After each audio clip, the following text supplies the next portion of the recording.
Bonjour, bienvenue. Alors aujourd'hui on s'est réfugié dans le camping-car parce qu'il pleut à verse dehors. On dirait pas parce que c'est très lumineux. Hein. C'est peut-être parce que tu nous as fait l'ouverture de la porte. C'est pas pour rien. Regardez cette luminosité. Alors dans cette vidéo vous allez pouvoir découvrir l'ouverture de la porte arrière du camion que tu nous as fait cette semaine. On y tenait énormément car il fallait accéder sur cette terrasse et puis on tient vraiment à ce que l'intérieur de la cellule soit très lumineux et c'est le cas aujourd'hui. On est très satisfait, vous allez voir ça. Et puis on est parti se promener dans un petit village qui s'appelle Bellevue en montagne. Et il n'y avait pas grand chose à voir finalement. Ouais, alors comme quoi il y a des villages où il y a plein de choses à voir, mais comme on vous l'a déjà dit, on ne sait pas où on arrive, on ne prévoit pas nos visites, donc on se laisse guider par, l'envie d'aller dans ce village. Et puis il n'y avait pas grand chose, du coup, c'était un tout petit village en même temps. Ouais, remarque. Ouais. Et après, du coup, on a été se promener un petit peu aux alentours dans la campagne. Donc c'est une courte balade cette fois. Alors ça paraît pas, mais on a fait quand même 7 km. 7 km à pied dans les chemins. Voilà, vous allez voir ça. Et puis, ah oui, si, il faut que tu répondes à la question. Oui, la question de la semaine dernière. Alors, qu'est-ce que, par rapport au réservoir d'eau, je vous avais posé la question, quelle est la quantité d'eau supplémentaire que je vais rajouter en plus dans notre coffre sous nous actuellement, puisqu'on est sous le salon. Ça sera sous le salon, ce fameux coffre. Pas le salon, ça sera la salle à manger, puisque le salon sera à l'étage. Le réservoir que je vais rajouter, quelle quantité d'eau va-t-il faire? Donc pour vous répondre à cette question, je le dis maintenant? Bah oui, voilà. Ils attendent ça depuis la semaine dernière. Donc puisqu'on leur a pas répondu dans les commentaires. Eh bah oui, c'est vrai. On avait 220 litres de vent. Et là, d'une part pour équilibrer les charges et d'autre part pour la quantité d'eau qui nous suffit et puis le volume que j'ai, je rajoute 200 litres d'eau. Plus le tuyau qui coulisse, qui va être en liaison entre les deux réservoirs. Donc on va rajouter à peu près 220 litres d'eau sur la... Ce qui nous fera un total de... Eh ben 220 plus 220, c'est 440. Bon, cette fois c'est bon. Ça va mieux en calcul, voilà. Donc à peu près, Donc voilà, on est content de cette quantité. Faut pas qu'on alourdisse trop le camion. Trop de poids. De l'eau, on espère en trouver de partout. Ouais. Dans les rivières, on va s'équiper d'une pompe pour aller puiser dans les rivières s'il le faut, avec notre filtre après pour pouvoir rendre cette eau potable au robinet. Et puis aussi, il fallait qu'on vous parle du revêtement qu'on allait mettre sur la terrasse, parce que l'alu c'est une super idée pour le poids. Mais par contre, on va se brûler les pieds parce que nous, avec les enfants, l'été, on est souvent pieds nus. Ceci dit, l'alu et le contreplaqué marine, voilà la réponse que je vais mettre. Marine 3 mm avec un film phénolique de chaque côté. C'est un film complètement étanche qui rend le bois complètement étanche. C'est un contreplaqué marine qui va permettre d'être antidérapant aussi. Vous verrez ça dans les prochaines vidéos.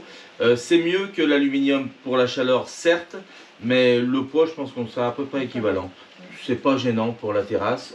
J'ai mis des bons treuils pour la relever. Vous verrez ça aussi dans une prochaine vidéo. On vous en dit pas plus. Suivez-nous, on vous emmène dans notre semaine. A tout de suite. À tout de suite. Bienvenue chez la famille Ferry on the road. On l'a toujours dit, on l'a fait, on change de vie pour vivre tout simplement. On vous emmène avec nous en route pour la liberté.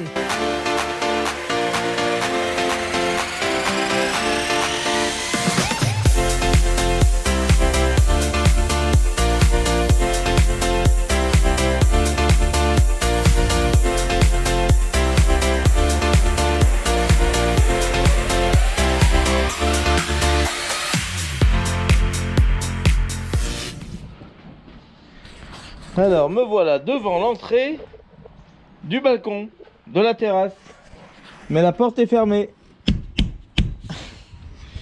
Non, aujourd'hui c'est l'ouverture de la porte, donc on va percer dans les angles pour être bien en alignement de ma découpe finale, et on va bien sûr rejoindre les 4 points qu'on aura fait de façon à couper le panneau. A tout de suite. C'est un grand jour, accès terrasse aujourd'hui. Alors on est en train d'étudier le système pour faire les 4 de porte. Je pense que je vais prendre ce tube Z, qu'on appelle. Non, c'est du tube à ailette pour faire les cadres de porte et les portes qu'on doit faire à l'arrière du camion. Et pour la trappe avant, entre la cellule et la cabine. Vous voyez le traçage là-haut.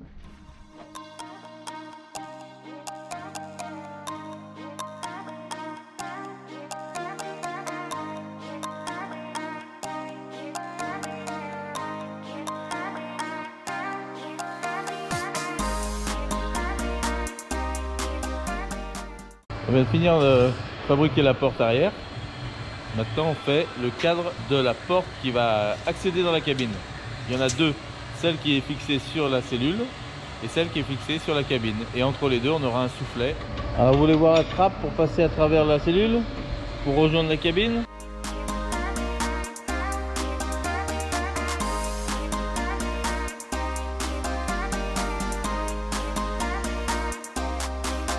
Voilà le cadre de la porte qui va donner sur la terrasse. Alors ça paraît petit comme ça, mais on passe à l'intérieur, c'est le principal. Donc je suis en train de faire les montages, j'ai fait les coupes à 45 avec une super machine, donc ça va bien. Je ne me suis pas embêté de le faire en atelier à la maison parce qu'il fallait que ça soit vraiment nickel les coupes. Voilà. Là je vais couper mon ailette et on est bon. Maintenant je vais fabriquer le cadre, enfin la porte en elle-même. Là maintenant il y a le cadre qui est fait et c'est parti.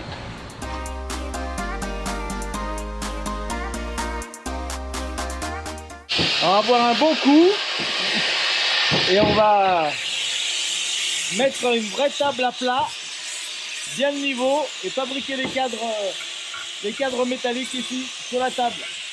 Regardez-moi. Toutes les coupes à 45 ont été faites pour former les cadres de porte arrière, porte cellule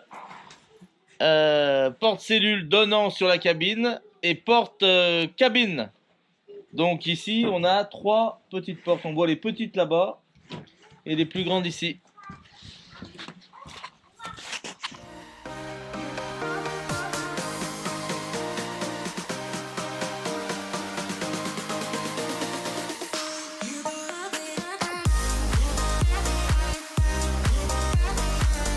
Les deux cadres qui vont permettre de faire l'accès à la cabine, entre la cellule et la cabine.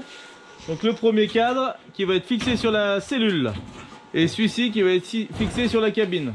Entre les deux, bien sûr, un soufflet qui va permettre de passer entre la cellule et la cabine. Voilà ce que ça donne. Regardez ces belles soudures que Milan a fait. Et là. Alors voilà, l'idée c'est de fabriquer les cadres, faire des belles soudures dans les angles, de façon à ce que l'on puisse après bien les meuler pour faire un beau lissage, de façon à ce que les soudures ne se voient plus du tout.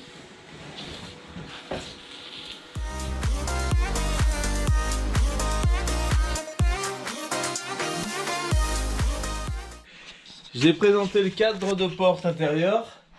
Vous allez voir maintenant la découpe pour pouvoir sortir sur la terrasse.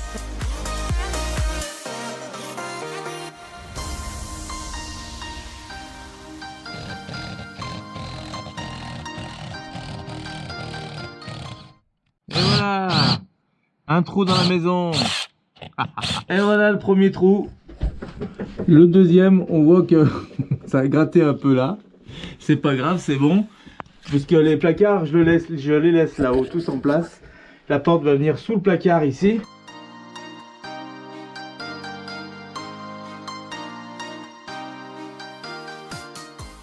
C'est bon ou pas?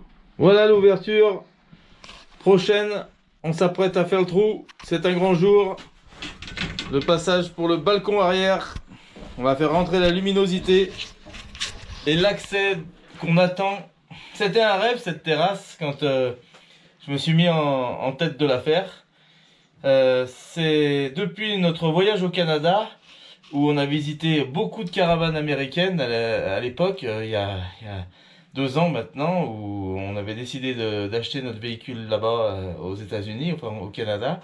Et en visitant ces caravanes américaines, elles ont toutes à peu près, les modèles qu'on recherchait ont toutes des grandes terrasses à l'arrière de ces caravanes. Donc ça m'avait donné vraiment l'envie de le faire. Le faire sur un camion d'expédition, c'était pour moi un défi.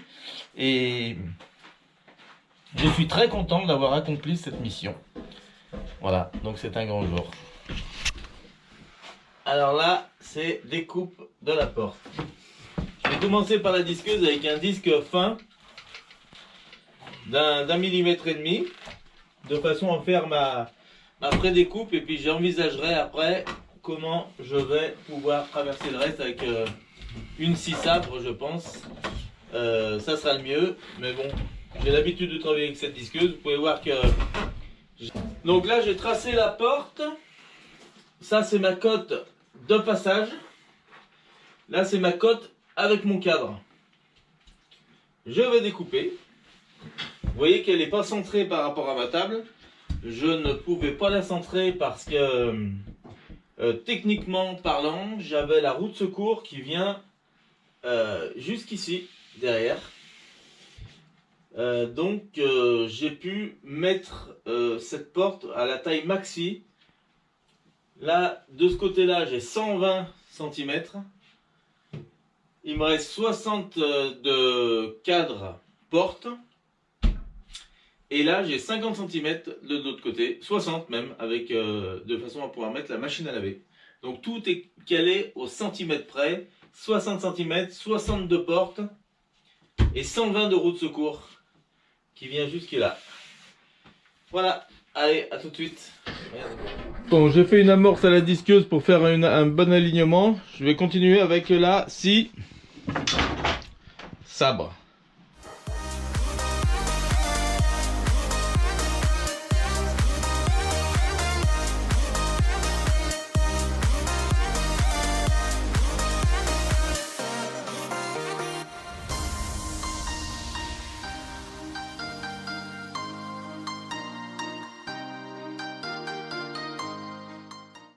Regarde Eva, un truc de fou, pas bien voir. T'en reviens pas. Eva, t'en reviens pas, non? T'as vu? C'est quoi du coup? On coupe le camping-car.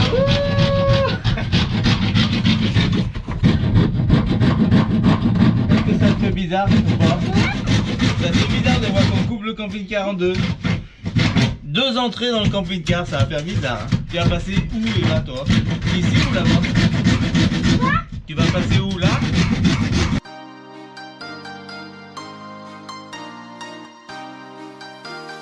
C'est les travaux?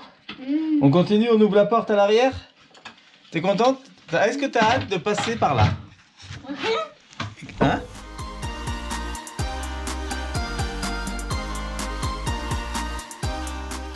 Tout est découpé. Vous voyez que on n'est pas loin de la vérité.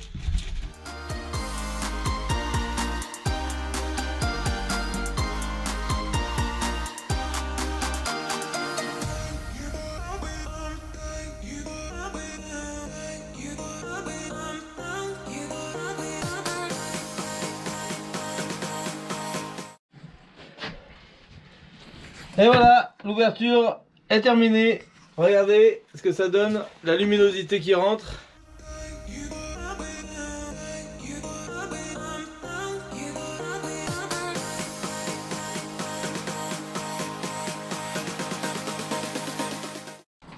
Alors Eva, c'est impressionnant? T'es contente? C'est bien chérie? Papa il va faire des petits escaliers là-bas, en bas. Pour que tu puisses descendre bien comme il faut, c'est bon. Mais... T'es contente chérie? Mais comment t'as... Ah, on a coupé. Alors ça te plaît? Ouais. Ça te fait penser au Canada, la terrasse? Ouais. Quand on était sur les caravanes américaines? Ouais. Alors je suis très agréablement surpris par mes murs de ma maison. C'est comme ça qu'il faut dire. En fait, je savais pas ce que j'avais comme comme isolant. Donc là vous pouvez voir qu'on a, bon c'est pas grand chose, mais je trouve que c'est un bon compromis. Bois, résine, bois, isolant, bois, résine. En fait ça c'est un panneau qu'ils ont rajouté à l'intérieur de ce qu'on peut voir là, parce que le panneau en lui-même c'est ça, et là il fait 4 cm d'épais, donc ils ont rajouté 1 cm d'épais.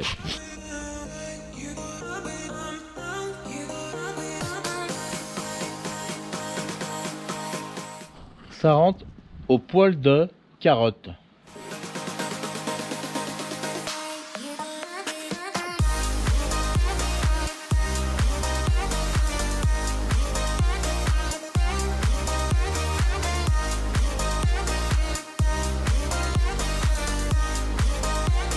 Et on arrive. Je vais te voir la place que maman elle va se mettre souvent, je crois. Comme je la connais, je crois qu'elle va se mettre là. Quand tu auras le coussin ici, oui. elle va s'allonger là. Vas-y, Bah essaie. oui, parce qu'en fait, quand aussi on mangera, parce qu'on regarde là, c'est la meilleure place pour elle, parce que j'ai là, on met la cuisine. C'est ça. Fais voir comment elle va s'allonger, comment elle va être bien. Comme ça, elle va se mettre, je suis sûr. Fais voir comme tu vois bien. Ah ouais, regarde ça, on est direct sur la terrasse. C'est bien? Ouais.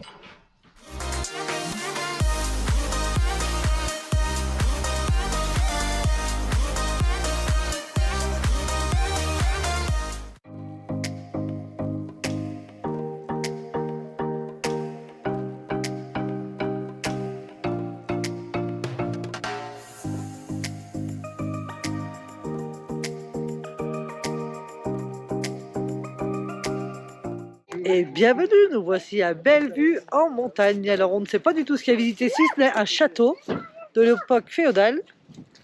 On va aller voir ce que le village nous réserve. A tout de suite. On prend le drone, on ne sait jamais ce qu'on risque de trouver sur place. Tu vas vous faire des petites vidéos là, attention. Le sac à dos il est à l'envers. Comment on fait? Je me rappelle jamais. Et ben voilà, formidable. Un château, ils sont à l'école au château.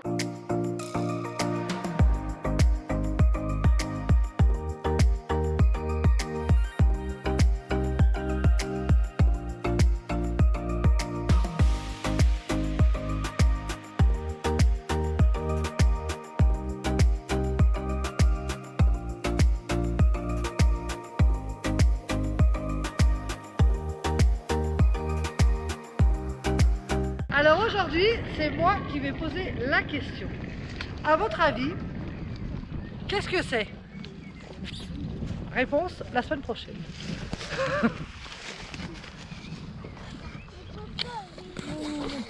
On trouve ça dans les chemins en général. Quand on fait des randonnées. Allez, bonne recherche. C'est facile, hein. Me voilà dans des champs de colza. Ce jaune intense.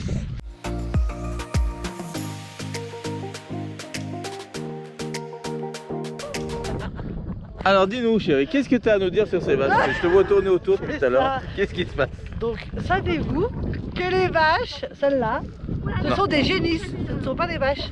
Ah bon? Oui, parce qu'elles n'ont pas eu de veau encore, on ne voit pas leur pie.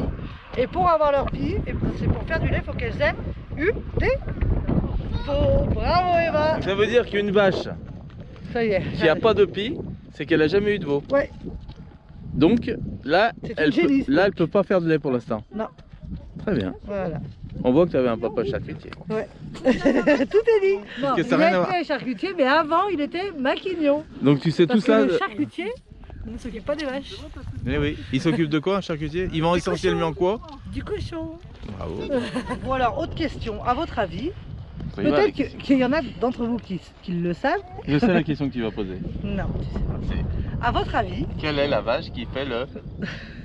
quelle est la vache, quelle est la race de vache qui fait le plus de lait? Donne pas la réponse. Hein. Non, je donnerai pas.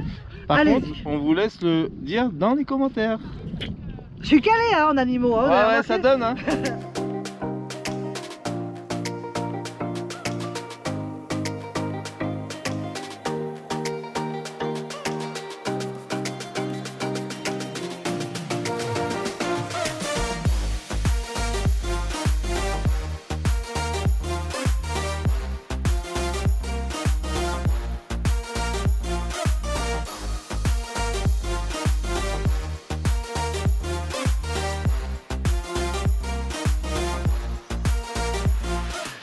Et voilà. On espère que cette vidéo vous a plu. Me voilà derrière la porte, sur la première partie de la terrasse. Vous voyez que je tiens debout par rapport à la terrasse. Et l'accès se fait facilement par cette petite porte qu'on a fabriquée. On est super contents. Voilà. Donc pour le moment, tu as fait que la structure et le reste de la porte... Ouais, cette semaine, je fais la porte en elle-même, puisque là, j'ai fait que le cadre et le perçage, comme vous avez pu voir. Et l'ouverture, ouais. Voilà. On vous dit à très bientôt. Pour tous ceux qui ne sont pas abonnés sur Instagram et sur notre chaîne YouTube, n'hésitez pas à le faire. Il suffit d'un petit clic, c'est gratuit. On vous le redit. Activez la petite cloche. Laissez-nous des commentaires. Comme vous avez pu remarquer, cette semaine, c'est moi qui vous ai posé la question. J'ai piqué la question d'Hervé. Bon, vous inquiétez pas, la semaine prochaine, il aura des questions. Je vous en prépare une bonne pour la semaine prochaine. Allez, on vous dit à dimanche prochain à partir de 7h. On vous fait des gros bisous. Passez une bonne semaine. Ciao, ciao. Bye bye.